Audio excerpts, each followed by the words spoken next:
In cooperation with the services, combatant commands, and other DoD agencies, the Missile Defense Agency is developing and fielding an integrated, layered ballistic missile defense system.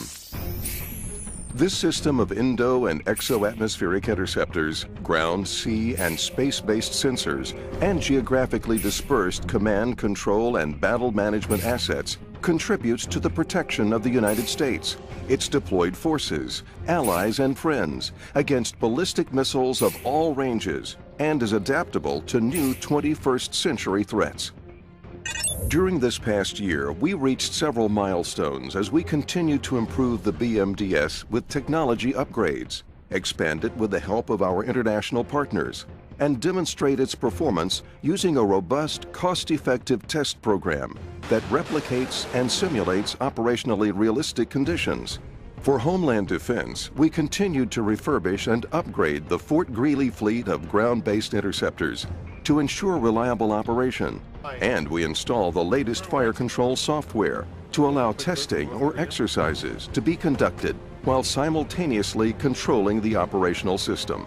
We completed major construction of Missile Field 2 and fully integrated the Thule upgraded early warning radar into the BMDS. As part of an expanding sensor network, the Thule and Fylingdales radars will provide an early view of in-flight threats from the Middle East and deliver critical surveillance and tracking cues to Homeland Defense assets.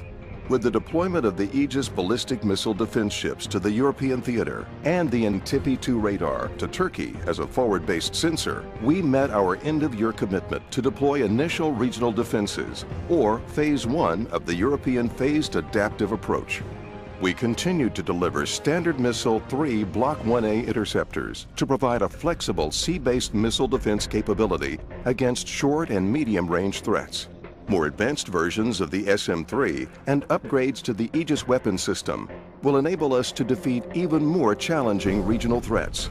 Agreements reached with Romania and Poland to host Aegis ashore batteries were among last year's significant achievements and critical to our ability to meet Phase 2 and Phase 3 commitments under the European Phased Adaptive Approach.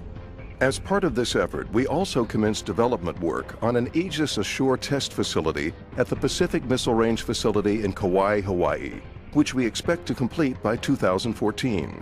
We continued production of terminal high-altitude area defense interceptors for the first 2 THAAD batteries, which can defeat short to medium-range missiles inside and outside the atmosphere, and may be transported overseas as a unique missile defense surge capability.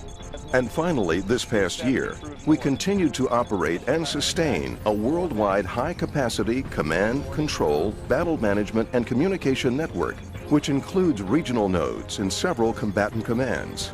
Our C2 BMC network makes timely tracking information from sensors available to all interceptors in a region and manages complex and rapidly unfolding missile defense engagements. Although we have made very good progress in the development of missile defense technology over the past year, our most significant advancement in missile defense capability still lies ahead of us. Integrating fused data from a continuously available network of remote sensors with interceptor fire control systems to greatly expand the forward edge of our battle space and the range of threats we can engage today. A compelling glimpse of our future was demonstrated last April in the Aegis flight test FTM-15, when we demonstrated for the first time launch on remote in a ballistic missile engagement. We used an SM-3 Block 1A interceptor and sensor data provided by a forward-based Antipi-2 radar to intercept an intermediate-range ballistic missile over the Pacific Ocean, the longest-range missile ever destroyed by Aegis BMD.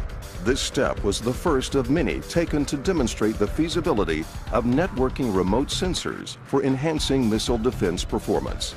FTM-15 accomplished another BMDS first. We sent Antipi-2 cues to 2 space tracking and surveillance system satellites, or STSS, allowing them to acquire and track the target from space, then transmitting their data back to the BMDS. This demonstration showed the potential of launching an interceptor based on remote space sensor data. Last July, in FTX-17, we successfully tracked a short-range air-launched target using several remote missile defense sensors in California, including the Antifi-2 at Vandenberg Air Force Base and the Beale upgraded early warning radar. We again demonstrated with STSS that we could track the target from space and transmit data to the BMDS, where it could be fused with other tracking data sensors. In other tests, we conducted the first flight of the more advanced SM-3 Block 1B interceptor with the Aegis 4.0.1 fire control systems.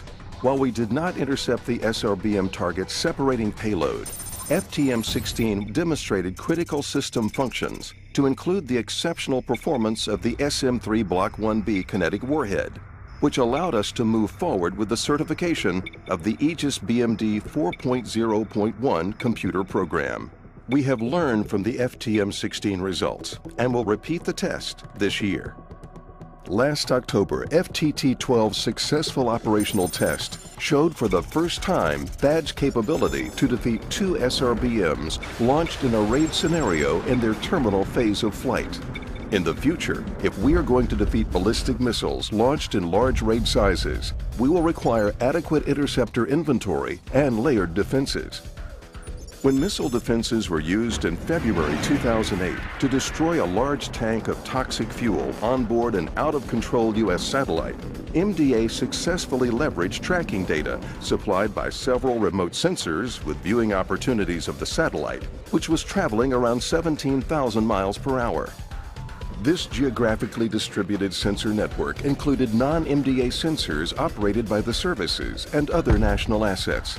Without this diverse remote sensing network, this one-of-a-kind intercept mission would not have been possible. Although it has been proven to be very effective against short and medium-range targets, when the Spy-1 is used as the sole sensor in a ballistic missile engagement, Aegis BMD capability is greatly enhanced when augmented with a network of remote sensors to engage IRBMs and ICBMs with the SM-3 Block 2 interceptors. One limitation inherent in many radars is the inability to see over the horizon or around the curvature of the Earth. This distance limitation is a significant physical reality when dealing with long-range threats which travel at very high speeds. By the time an extremely fast target object comes into viewing range of the Spy-1 radar, the window of time for launching an interceptor, which also has a limitation, its flight speed, is very narrow or may not exist at all, because interceptors have a limit on how fast they can travel and radars have a limit on how far they can see. We have a physics problem. In order to expand the space for potential engagement, our C2 BMC will respond rapidly to threat detection and passes tracking information to system interceptors in real time. In order to overcome the physics problem posed by fast-moving targets, we will also have the ability to give the shipboard interceptor a head start.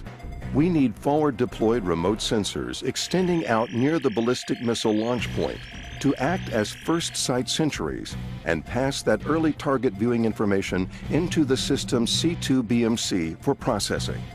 Once this data is passed through C2 BMC to the interceptor on the Aegis BMD ship, which may be on station several thousand miles from the launch point, the Aegis weapon system can calculate the precise launch time.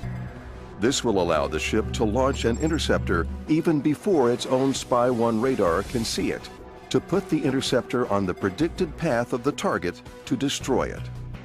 In the future, our ability to defeat multiple ballistic missiles of different ranges by intercepting them in the ascent, mid-course, and terminal phases of flight requires we develop capability to enhance our view of the entire battle space today.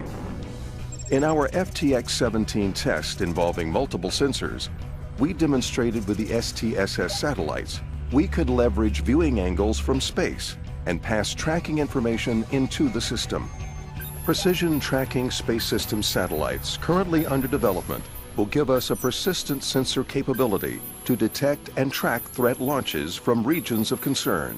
As the ultimate remote sensor network with a continuous high ground view of objects traveling through space, a constellation of PTSS satellites will provide persistent, high-precision, real-time tracking of enemy ballistic missiles necessary to develop fire control solutions for the BMDS interceptors.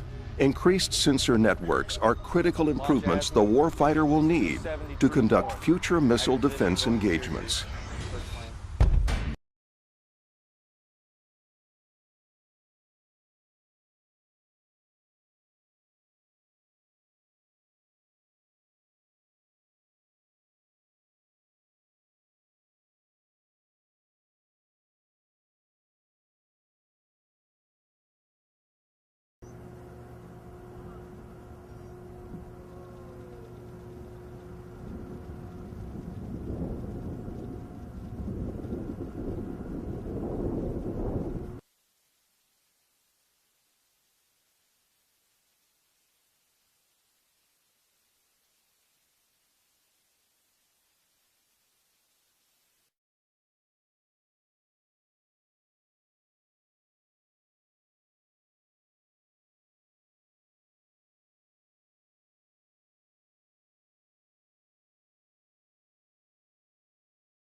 What about the